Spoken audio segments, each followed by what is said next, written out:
안녕하세요. 재활의료기관 작업치료사의 방문재활 경험에 대한 현상학적 연구로 우수학위 논문을 발표하게 된 원광대학교 작업치료학과 석사 이세문입니다.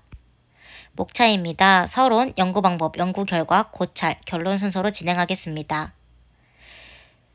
첫 번째 서론입니다. 재활의료 전달 체계로는 초기 집중재활 치료를 통해 신체 기능 손상과 후유 장애를 최소화하고 회복기 재활의료 기간을 거쳐 사회나 가정으로 성공적인 복귀를 이끄는 것을 의미합니다. 2009년 대한재활의학회는 전문재활병원 인증을 통해 재활의료 서비스의 질을 향상시키려고 했으나 전문재활병원이 부족하여 회복기 환자의 관리가 미흡해 재활의료 전달 체계가 원활하지 못하였습니다. 이에 2015년에 장애인 건강권 및 의료 접근성 보장에 관한 법률 제18조가 제정이 되어 보건복지부는 2017년부터 재활의료기관의 지정 운영 시범사업을 실시하여 사업의 효과성 검토 및 수가 산정의 기초자료를 수립하고자 하였습니다.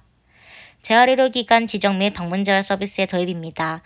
재활의료기관 시범사업은 회복기 동안 집중재활 치료를 제공하고 조기사회 복귀 및 지역사회 재활복지 서비스와의 연계를 강화하는 것입니다. 재활의료기관 지정은 2017년 15개소의 시범사업을 시작으로 본 사업인 제1기에는 45개소, 제2기에는 53개소로 확대되었습니다. 이에 제2기는 수가 3단계 시범사업으로 방문재활 서비스가 도입되어 환자들이 가정에서도 전문적인 재활치료가 가능하게 되었습니다. 재활의료기관 방문재활 서비스입니다.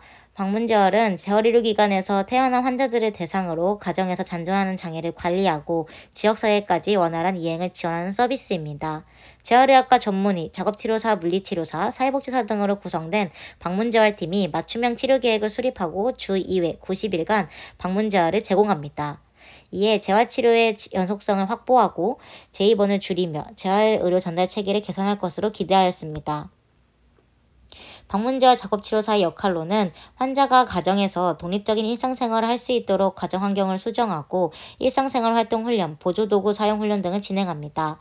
신체기능 유지를 위해 상지기능, 인지, 연화훈련 등을 진행하고 지역사회 적응 훈련을 통해 환자가 근린시설 이용 및 종교활동 등에 참여할 수 있도록 지원하였습니다. 또한 보호자에게 역할 교육을 진행을 하여 환자 상태에 대한 이해를 높일 수 있도록 도움을 제공하였습니다.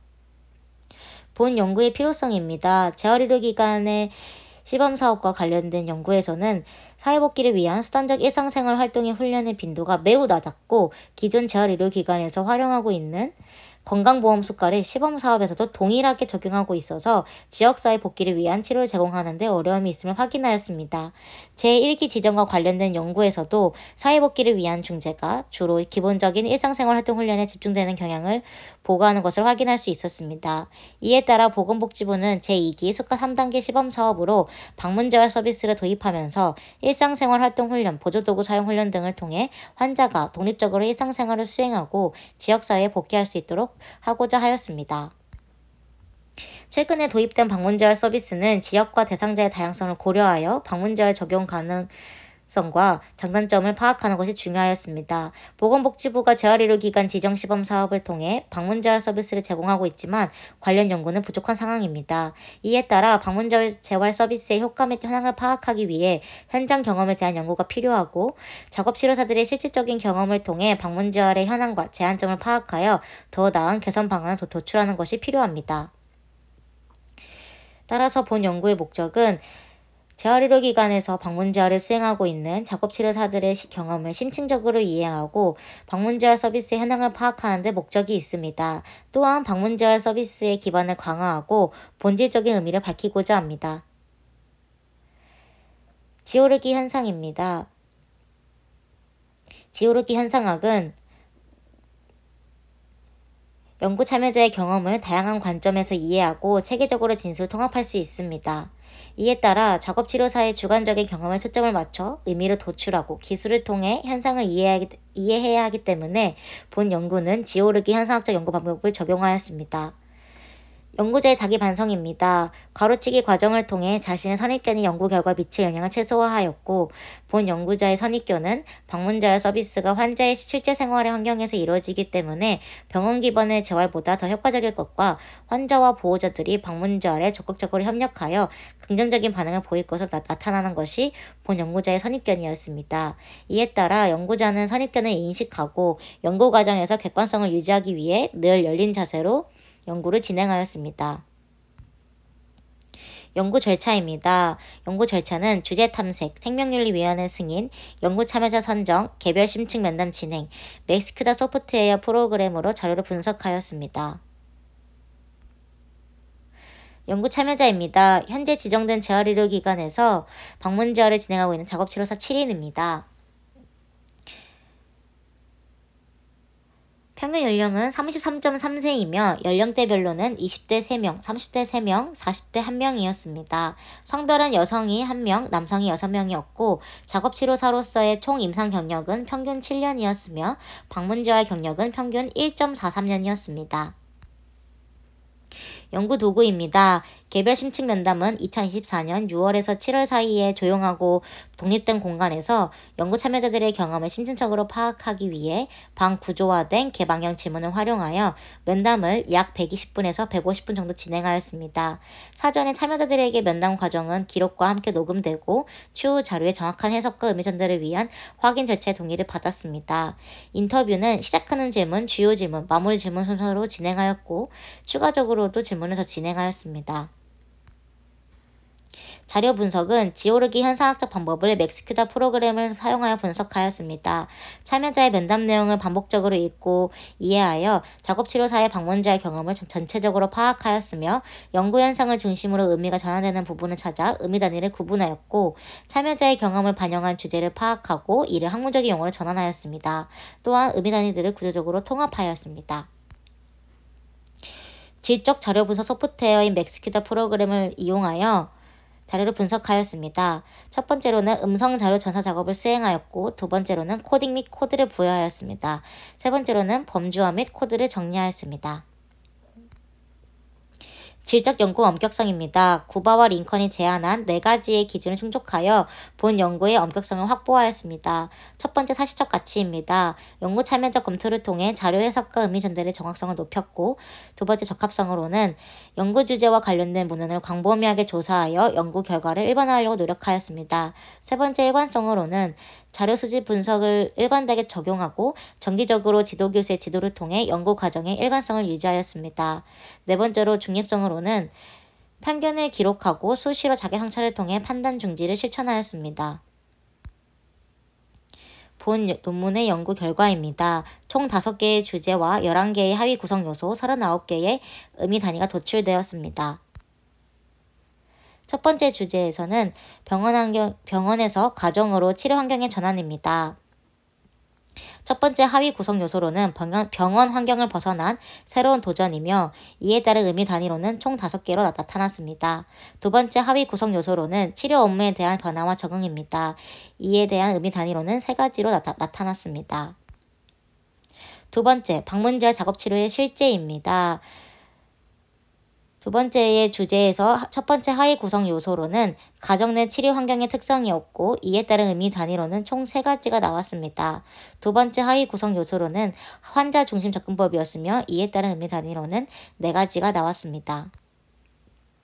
세 번째 주제인 방문재활의 제한 요소에서 첫 번째 하위 구성 요소로는 방문재활 환경에서 복합적 갈등이었고 이에 대한 의미 단위로는 총 4가지가 나왔으며 두 번째 하위 구성 요소로는 치료 접근성의 제약 및 한계였습니다.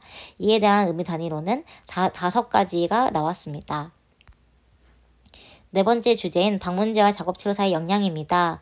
이에 따른 첫 번째 하위 구성 요소로는 창의성과 유연성을 경비한 방문재활 접근법이었고 이에 대한 의미 단위로는 총 3가지가 나왔습니다. 두 번째 하위 구성 요소로는 작업치료사의 역할 재정립이었으며 이에 대한 하위 의미 단위로는 총 3가지가 나왔습니다.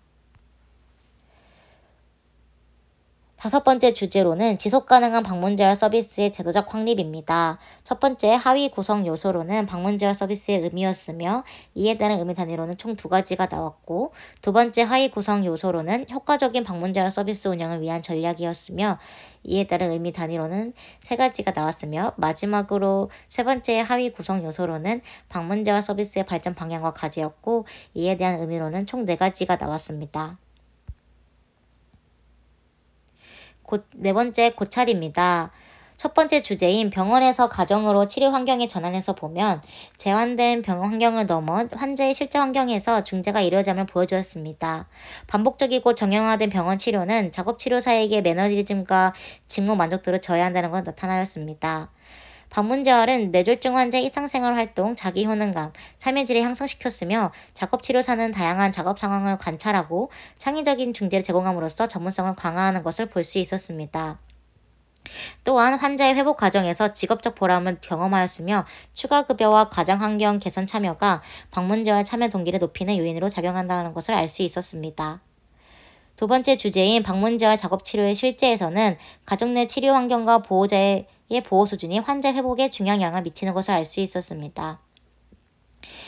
기능과 환경의 부조화는 일상생활의 어려움을 유발하고 환경 수정이 환자의 안전성과 독립성을 향상시키는 걸 볼 수 있었습니다. 보호자의 과도한 개입은 환자의 역할 상실을 유발하지만 협력적인 지원은 환자의 독립성을 촉진한다는 것을 알 수 있었습니다. 또한 환자 중심 접근법과 사회적응 훈련, 자기수용 프로그램이 환자의 자신감과 사회적응, 삶의 질 향상에 기한다는 것을 알 수 있었습니다. 세 번째, 방문재활의 제한 요소입니다. 세 번째 주제로는 환자 간 보호자 간의 갈등, 치료사, 환자 간의 소통 부족이 치료 중단과 비효율성을 초래한다는 것을 알 수 있었습니다. 다학제적 협력 부족과 정보 공유 미흡이 치료 일관성을 저해하고 IP, ECP 체계 구축의 필요성을 시사하였습니다. 또한 치료기간의 제한, 방문 처방 권한 부재 등 접근성과 방문재활 서비스의 질에 제한 요인으로 작용하는 것을 볼 수 있었고, 초기 방문 시 가이드라인이 없는 것 또한 방문재활 서비스의 안정성을 저하를 초래한다는 것을 볼 수 있었습니다. 네 번째 주제인 방문재활 작업치료사의 역량에서는 방문재활 작업치료사는 다양한 환경적 변수에 창의적이고 유연하게 대응하며 환자의 독립성과 안전성을 증진시키는 핵심 역할을 수행한다는 것을 볼 수 있었습니다.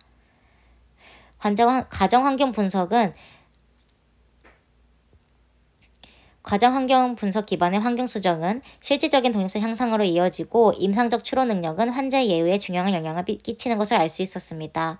또한 보호자 교육은 재활 성과 향상에 필수적이고 지적 시범의 방식이 효과적인 것을 볼 수 있었습니다. 또한 작업치료사는 신체 기능뿐만 아니라 의미 있는 작업 참여와 삶의 안녕을 지원하는 전문가로서 역할 대응력이 필요하다는 것을 알 수 있었습니다. 마지막으로 다섯 번째 지속가능한 방문재활 서비스의 제도적 확립 주제로는 방문재활은 퇴원 후 재활 공백을 해소하고 환자의 기능 회복과 지역사회 통합을 지원하는 효과적인 모델인 것을 알 수 있었습니다. 효과적인 운영을 위해 매체 홍보, 표준화된 가이드라인, 지속적인 교육, 다학제 협업이 필수적인 것을 알 수 있었습니다. 다섯 번째 결론입니다. 본 연구는 재활의료기관에서 방문재활을 수행하는 작업치료사의 경험을 심층적으로 분석하여 서비스의 본질과 개선 방향을 제시하였습니다. 또한 본 연구는 5가지의 주요 주제가 도출되었고 이를 통해 방문재활 서비스의 중요성과 지속가능한 운영의 필요성이 강조되는 것을 알 수 있었습니다. 체계적인 운영을 위해 작업치료사의 안전보장, 치료도구 및 이동수단 지원 등 정책적 설계가 요구되었고 다학적 팀 간 의사소통과 협업 구조의 마련, 다학제 협력 강화를 위한 교육 및 연결체계 구축이 필요한 것을 알 수 있었습니다. 방문재활 서비스의 효과성과 필요성을 사회 전반에 알리기 위한 홍보도 강화가 요구되었고 향후 연구에서는 환자와 보호자의 관점을 포함하여 방문재활 서비스의 다학적인 효과를 검토할 필요가 있다는 것을 알 수 있었습니다. 따라서 마지막으로 방문재활 서비스는 환자 중심의 재활과 지역사회 통합을 강화할 수 있는 중요한 의료 서비스로 지속가능한 발전을 위한 정책적 지원이 이루어져야만 한다는 것을 알 수 있었습니다. 감사합니다.